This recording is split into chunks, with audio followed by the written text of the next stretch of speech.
Hello everyone. कुछ बच्चों की डिमांड्स आ रहे थे कि उन्हें सोशल साइंस की कुछ चैप्टर समझ में नहीं आ रहे, तो मैं कोशिश करूंगी कि मैं अपनी वीडियोस में उन चैप्टर्स को कवर करूं।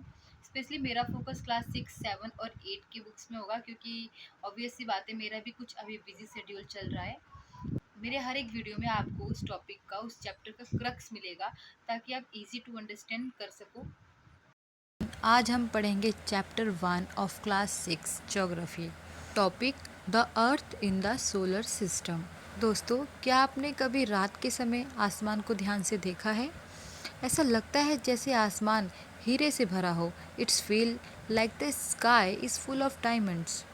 तो आज हम जानेंगे उन सितारों के बारे में, ग्रह के बारे में, चांद के बारे में, सूरज के बारे में। एक ऐसे सफ़र पे हम चलेंगे जो आपको ले जाएगा आउटर स्पेस तक। तो चलिए समझते हैं सोलर सिस्टम को। आपने आसमान में मून भी देखा होगा। जब हमारा मून पूरा गोल होता है, सर्कुलर होता है, उसे फुल मून कहते हैं या फिर पूर्णिमा कहते हैं। और इसके अपोजिट, जब आसमान में मून नहीं दिखाई देता, उसे अमावस्या कहते हैं, जिसे इंग्लिश में न्यू मून कहते हैं। एंड वी ऑल नो कि दिन में हमें ये सब लाइट नहीं दिखाई देती, क्योंकि दिन में हमारा सन इतना ब्राइट होता है कि इन सब की लाइट को छुपा लेता है। तो ये सब जो भी स्पेस में बॉडीज़ हैं, मून, सन, ये सब सेलेस्टियल बॉडी कहलाते हैं। इनमें से कुछ सेलेस्टियल बॉडी गैसेस की बनी होती हैं, जो अपना लाइट और अपना हीट खुद जनरेट करती हैं। इनको स्टार कहते हैं। और आसमान में स्टार के थ्रू जो पैटर्न्स बनते हैं, ये सब पैटर्न जो आपको दिखाई दे रहे हैं, ये कॉन्स्टलेशन कहलाते हैं। इनमें से बहुत ही मेजर इम्पॉर्टेंट कॉन्स्टलेशन है जिसे कहते हैं उर्सा मेजर, जिसे बिग बेयर भी कहते हैं। और इस कॉन्स्टलेशन का पार्ट है सप्तऋषि। फिर सप्तऋषि की दो स्टार इमेजिनरी लाइन बनाते हैं, यानी पोल स्टार। तो ये हमेशा किसी भी पोजीशन में होगा सप्तऋषि, पर इसकी ये जो स्टार हैं, ये हमेशा पोल स्टार की तरफ इंक्लाइन होंगी। और जो ये पोल स्टार होता है, ये हमेशा नॉर्थ डायरेक्शन की तरफ होता है। इस प्रकार ये जो दो स्टार हैं, ये कोई भी यात्री को, ट्रैवलर को नॉर्थ डायरेक्शन पता करने के लिए हेल्प करते हैं। आगे नेक्स्ट सेलेस्टियल बॉडी की हम बात करेंगे, जो है प्लैनेट्स। जैसा कि मैंने पहले बताया, जो स्टार होता है उनके पास अपनी हीट, अपना लाइट होता है, किंतु जो प्लैनेट्स होते हैं उनके पास अपनी हीट और लाइट नहीं होता। वो स्टार की हेल्प से लाइट रिफ्लेक्ट करते हैं। प्लैनेट का जो पार्ट स्टार की तरफ होता है वो ब्राइट होते हैं, मतलब वहाँ डे होता है। किंतु प्लैनेट का वो पार्ट जो लाइट की तरफ नहीं होता, बल्कि उसके अपोजिट होता है, वहाँ पर नाइट होती है। तो हमारे सोलर सिस्टम में सबसे बड़ा स्टार सन है। Sun is the centre of solar system.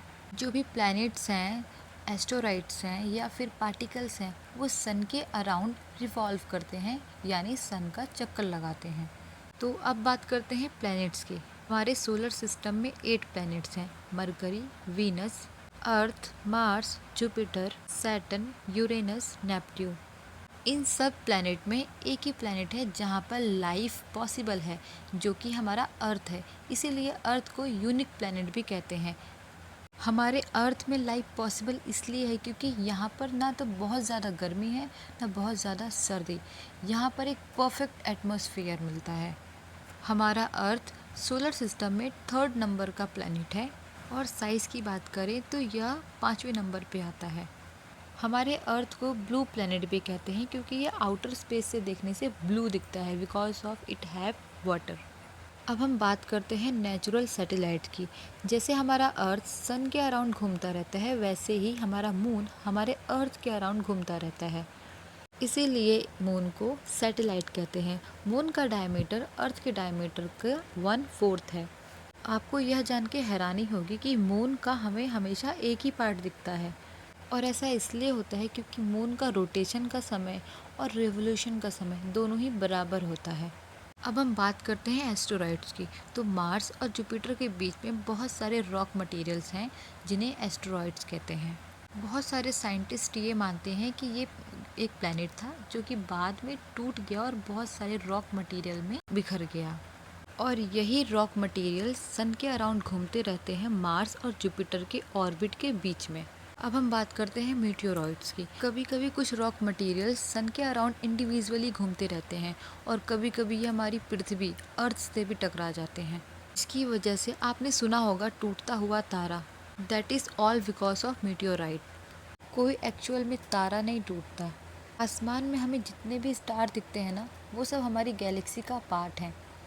Galaxy क्या होती है? गैलेक्सी एक ग्रुप है, बहुत सारे स्टार का कलेक्शन है। और हमारा भी गैलेक्सी है जिसका नाम है मिल्की वे गैलेक्सी, जिसे आकाश गंगा भी कहते हैं। इसी गैलेक्सी में हमारा सन भी एक स्टार है। वो इस गैलेक्सी में घूमता रहता है। और हमारे इस ब्रह्मांड में, यूनिवर्स में, हमारी ही गैलेक्सी नहीं है बल्कि यहाँ मिलियंस बिलियंस ऑफ गैलेक्सीज़ हैं। यूनिवर्स में इतनी गैलेक्सी हैं जो हमारी और आपकी सोच से बहुत परे है। हमने इस पूरे चैप्टर को बहुत शॉर्ट में समझा है, हर एक चीज़ को। अगर आपको मेरी वीडियो पसंद आए तो प्लीज़ लाइक एंड कमेंट करिए कि मैं आगे भी आपके लिए ऐसी वीडियो बनाती रहूँ। Thank you.